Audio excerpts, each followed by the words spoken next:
നമസ്കാരം സുഹൃത്തുക്കളെ, നമ്മളിപ്പോൾ ഉള്ളത് ഹൈദരാബാദിലെ ഗോൽക്കൊണ്ട ഫോർട്ടിലാണ്. കഴിഞ്ഞ വീഡിയോയിൽ പറഞ്ഞിരുന്ന പോലെ ഈ കോട്ട കാണാനെത്തുന്നവർക്ക് ഇവിടെ രണ്ട് റൂട്ടുകളുണ്ട്. ഒന്ന് ഒരു ഷോർട്ട് റൂട്ട്, നിരപ്പായ സ്ഥലം, 45 മിനിറ്റ് കൊണ്ട് നമുക്കത് കാണുവാൻ സാധിക്കും. അത് നമ്മൾ കഴിഞ്ഞ വീഡിയോയിൽ കണ്ടു കഴിഞ്ഞു. രാജാവിൻ്റെ durbar hall, soldiers barrack, bathroom, makeup room, ആയുധപ്പുര തുടങ്ങിയൊക്കെ നമ്മൾ കാണുകയുണ്ടായി. അടുത്തത് ലോങ് റൂട്ടാണ്. 400 അടി മുകളിലേക്ക് 360 സ്റ്റെപ്പുകൾ കയറിയുള്ള കൗതുകകരവും രസകരവുമായ ഈ യാത്രയിലേക്ക് ഏവർക്കും സ്വാഗതം.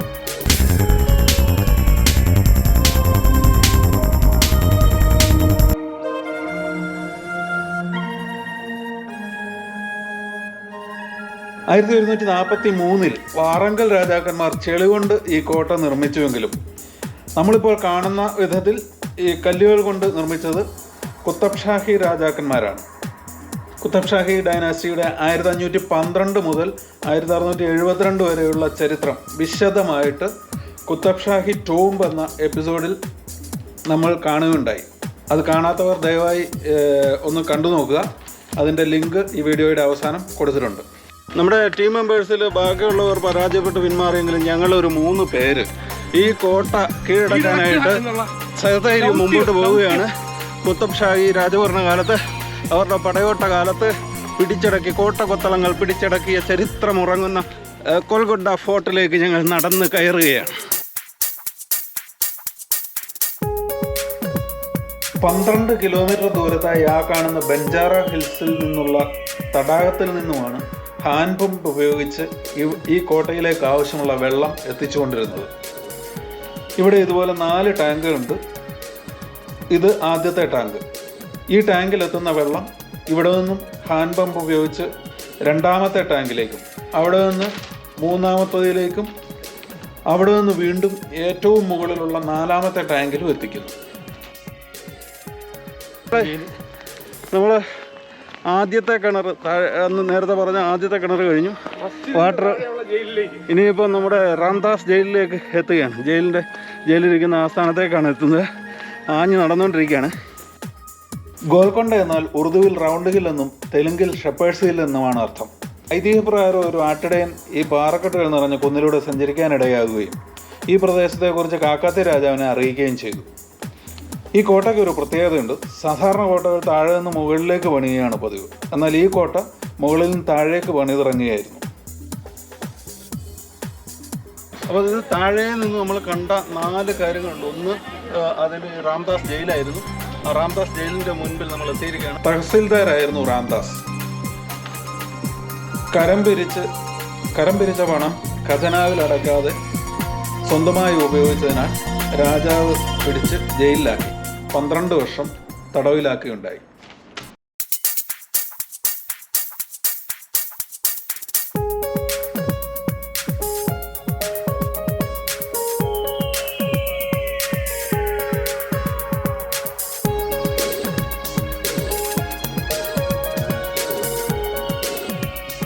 ഇതിനകത്ത് നമ്മൾ കണ്ട ആ ശില്പങ്ങൾ, രൂപങ്ങൾ അദ്ദേഹം ജയിൽ വാസകാലത്ത് സമയം ചെലവഴിക്കാനായി വരച്ച, സ്വന്തമായിട്ട് കല്ലിൽ ഉണ്ടാക്കിയ ചിത്രങ്ങളാണത്. അപ്പോൾ അദ്ദേഹത്തിൻ്റെ ജയിൽവാസ കാലഘട്ടത്തിൽ ഒരുപക്ഷെ 19 മൂർത്തികൾ അതിനകത്ത് നമുക്ക് കാണാൻ പറ്റും. ആ 19 മൂർത്തീസ് പുള്ളി ഉണ്ടാക്കിയത് ഈ ഒരു കാരാഗ്രഹ കാലഘട്ടത്തിൽ കുറച്ച് പേര് എന്ത് ചെയ്യുമെന്ന് വിചാരിക്കും. Nobody can stop anything. It's a very highly inspirational thing. Yes. അതാണ് അതിൻ്റെ ഏറ്റവും വലിയ. അപ്പോൾ നമ്മൾ അടുത്ത പോയിന്റിലേക്ക് പോവുകയാണ്. അതെന്താണ്? മോസ്കാണ്, മസ്ജിദാണ്. ഓക്കെ,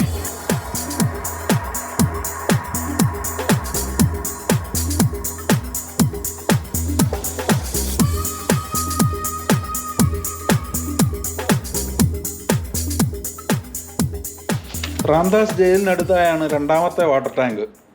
ഇവിടെ നിന്നും യാത്ര തുടരുന്നു.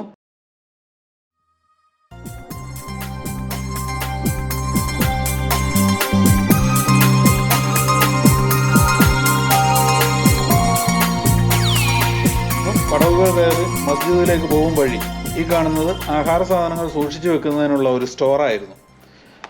അന്നത്തെ കാലത്ത് കോട്ടയിൽ പട്ടാളക്കാരും മറ്റു ജോലിക്കാരുമായി 20,000-20,000-ഓളം ആളുകൾ ജോലി ചെയ്തിരുന്നു.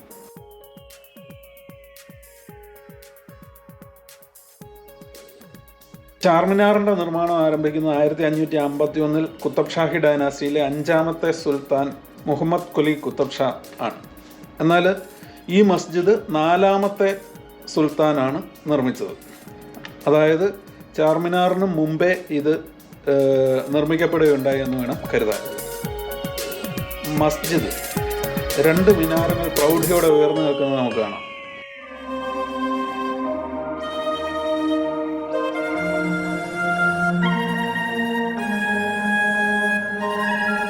അപ്പോൾ സുഹൃത്തുക്കളെ, നമ്മൾ മസ്ജിദിന് സമീപം എത്തിയിരിക്കുകയാണ്. സെക്കൻഡ് സ്റ്റേജിൽ ആദ്യം നമ്മൾ രാംദാസ് ജയിൽ കണ്ടു. ഇപ്പോൾ മസ്ജിദിന് സമീപം എത്തിയിരിക്കുകയാണ്. അതിന് മുകളിലായിട്ട് 2 മിനാരങ്ങൾ നമുക്ക് കാണാൻ പറ്റും. അതായത് ചാർമിനാറിൻ്റെ അതേ മാതൃകയിലുള്ള 2 മിനാരങ്ങൾ. ഓക്കെ, അപ്പോൾ നമ്മൾ അടുത്ത പോയിന്റിലേക്ക് പോവുകയാണ്. ടെമ്പിൾ. ഇതാണ് 3ാമത്തെ വാട്ടർ ടാങ്ക്. ഇതിനുള്ളിൽ പ്ലാസ്റ്റിക് മാലിന്യങ്ങൾ ധാരാളമുണ്ട്. ഇങ്ങനെ പ്ലാസ്റ്റിക് കുപ്പികൾ വലിച്ചെറിയുന്നവർ പ്രകൃതിയുടെയും മനുഷ്യരാശിയുടെയും ശത്രുവാണ്. ശ്രദ്ധിക്കുക, ഇത് യുനെസ്കോയുടെ വേൾഡ് ഹെറിറ്റേജ് സൈറ്റിൽ ഇടം നേടിയ സ്ഥലമാണ്.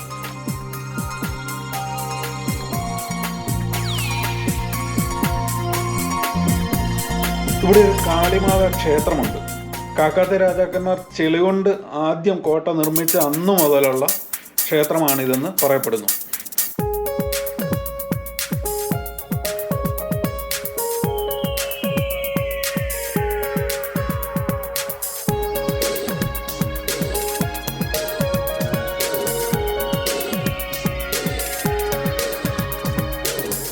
നമ്മൾ അവസാനമായിട്ട് ഇതിൻ്റെ എൻഡ് പോയിന്റ് വന്നിരിക്കുക. മസ്ജിദും ടെമ്പിളും ഒക്കെ കഴിഞ്ഞിട്ടാണ്. ഇതാണ് ഇതിൻ്റെ പാലസ്.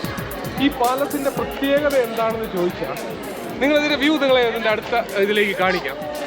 വളരെ ഏറ്റവും ഹൈദരാബാദിൽ എനിക്ക് തോന്നുന്നത് ഏറ്റവും ഉയരമുള്ള ഒരു സ്ഥലത്താണ് പാലസ്. ഇതിൻ്റെ റേഡിയസ് എന്ന് പറയുന്നത്, അതായത് അവിടെ നിന്ന് രാജാവിന് നോക്കിയാൽ 360 ഡിഗ്രിയിൽ 7 kilometre radius. 360 degree 7 kilometre radius എന്ന് പറഞ്ഞു കഴിഞ്ഞാൽ അന്നത്തെ കാലത്ത് എത്ര ഒരു തരത്തിലുള്ള ട്രാൻസ്പോർട്ട് ഉപയോഗിച്ചാലും ഒരു 7 കിലോമീറ്റർ യാത്ര ചെയ്ത് വന്ന ഒരു ശത്രു രാജാവിനെ ആക്രമിക്കണം എന്നുണ്ടെങ്കിൽ അറ്റ്ലീസ്റ്റ് ഈ റിക്വയർ 2 to 3 hours. അതായത് ഈ 7 കിലോമീറ്റർ ഈ കോട്ടയുടെ ചുറ്റോട് ചുറ്റും ഔട്ടർ മതിൽ പണിതിരിക്കുകയാണ്.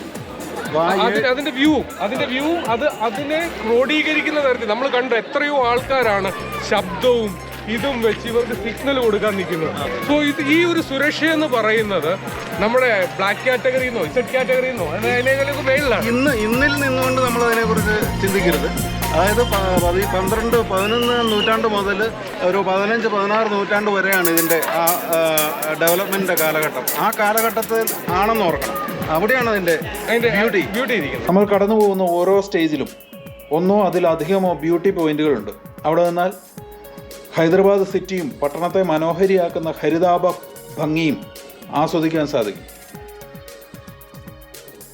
അതുപോലെ തന്നെ ആ പുള്ളി പറഞ്ഞ ഒരു കാര്യമുണ്ട്. നമ്മൾ ഈ പുള്ളിയുടെ ഗൈഡുമായിട്ട് സംസാരിച്ചു. പുള്ളി പറഞ്ഞ വളരെ സ്ട്രൈക്കിംഗ് ആയിട്ടുള്ള ഒരു കാര്യം ഇതാണ്. അന്നത്തെ രാജാക്കന്മാർ ജീവിച്ചതുപോലെ ഇന്നാർക്കും ജീവിക്കാൻ പറ്റില്ല. നമ്മൾ നോക്കണം, ഈ കൊട്ടയുടെ മേളിൽ വെള്ളം കൊണ്ടുവന്നു എന്ന് പറഞ്ഞാൽ അവിടുത്തെ ആ കിണറായിരിക്കണം. അത് നമുക്കൊന്ന് നോക്കാം. ഈ കോട്ടയുടെ മേളിൽ വെള്ളം കൊണ്ടുവന്ന് അത് ചൂടാക്കി ഫുള്ളായിട്ട് ഇവിടെ ഫുള്ള് സപ്ലൈ ചെയ്യുമായിരുന്നു. അത് തന്നെ ഇതായിരുന്നു എന്ന് പറഞ്ഞാൽ, my dear friends, it is unbelievable. Really ഇത് കണ്ടിരിക്കണം അല്ലേ?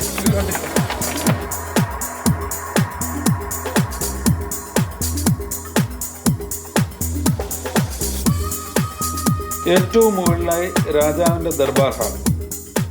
ഇത് 500 കൊല്ലത്തിലേറെ പഴക്കമുള്ള തേക്കിൻ്റെ തടികൾ കൊണ്ടുള്ള ഉത്തരമാണ്. രാജാവും രാജ്ഞിയും മുകളിലായിരിക്കും, സദസ്യർ ഇവിടെ താഴെ.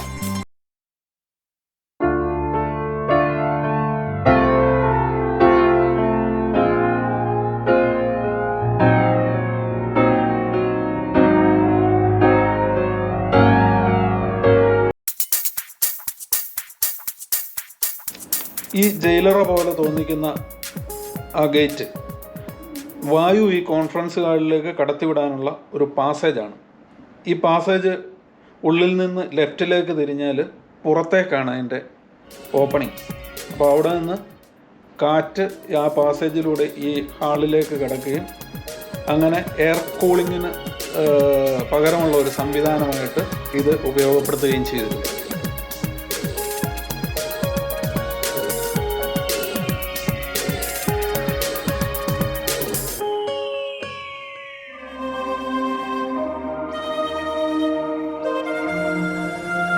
അല്ലേ, ഇത് കണ്ടോ, ഇതിന്റെ ഫ്ലോറിന്റെ ഇത് സ്ലോപ്പ് കണ്ടോ, ഇങ്ങനെയാണ് ഇതിന്റെ സ്ലോപ്പ് കിടക്കുന്നത്. ഏറ്റവും എക്സ്ട്രീം സ്ലോപ്പിൽ വന്നിട്ട് ഇതേവരെ കുറച്ച് സിമെന്റ് എനിക്ക് തോന്നുന്നത് പോയിട്ടുണ്ടാവും. ഇത് ഇവിടുത്തെ ഇതാണ് കാണേണ്ടത്, അതായത് കൽപ്പാത്തി, ആ കൽപ്പാത്തിയാണ് കാണേണ്ടത്. അപ്പോൾ സുഹൃത്തുക്കളെ, നമ്മൾ ഹൈദരാബാദിലെ 3-ാം ദിനം ഗോൽക്കൊണ്ട ഫോർട്ട് കാണാനായിട്ട് വന്നു. ഗോൽക്കൊണ്ട ഫോർട്ടിൻ്റെ ഏറ്റവും ടോപ്പിൽ നമ്മൾ നിൽക്കുകയാണ്. ഒരു കാര്യം കൂടെ, ഇതൊരു കോട്ടത്തളമാണ്. ഒരു കോട്ടത്തളത്തിൽ നിന്ന് നമ്മൾ നോക്കുമ്പോൾ ഒരു ചരിത്രം ഉറങ്ങുന്ന മണ്ണാണ് കാണുന്നത്. ചരിത്രം ഉറങ്ങുന്ന മണ്ണ്, അതാണ് നമ്മൾ ഇന്നലെ കണ്ട കുത്തബ് ഷാഹി ടോംസ്. അതായത് ഇവിടെ നിന്ന് രാജാവിനെ നോക്കിയാൽ ആദ്യം കാണുന്നത് ആ ചരിത്രം ഉറങ്ങുന്ന മണ്ണാണ്. ഗതകാല സ്മൃതികളിൽ ശവകുടീരങ്ങളുടെ മൗനം പേറുന്ന കൊട്ടാരങ്ങൾ എന്നൊക്കെ പറയാം. ഇതാണ് ഹൈദരാബാദ് സിറ്റി. എനിക്ക് തോന്നുന്നത് ഇത്രയും ഹൈയസ്റ്റ് ആയിട്ടുള്ള ഒരു ever you cannot imagine in 15th century building up such a beautiful architecture with marvelous engineering. അപ്പം ഈ വീഡിയോ നിങ്ങൾക്ക് ഇഷ്ടമായി എന്ന് വിശ്വസിക്കുന്നു. അപ്പോൾ ഇഷ്ടമായെങ്കിൽ ലൈക്ക് ചെയ്യുക, കമൻറ്റ് ചെയ്യുക. ഇതുവരെ സബ്സ്ക്രൈബ് ചെയ്യാത്തവർ ദയവായി സബ്സ്ക്രൈബ് ചെയ്യുക. അപ്പോൾ സുഹൃത്തുക്കളെ, മറ്റൊരു അടിപൊളി വീഡിയോയുമായി ഞങ്ങൾ വരും. അതുവരെ ക്ലാസിക് ക്ലബ് മീഡിയയിൽ നിന്നും ഞാൻ Jaimon Padiyara, and this is Aneesh Abraham. We are signing off. Bye by.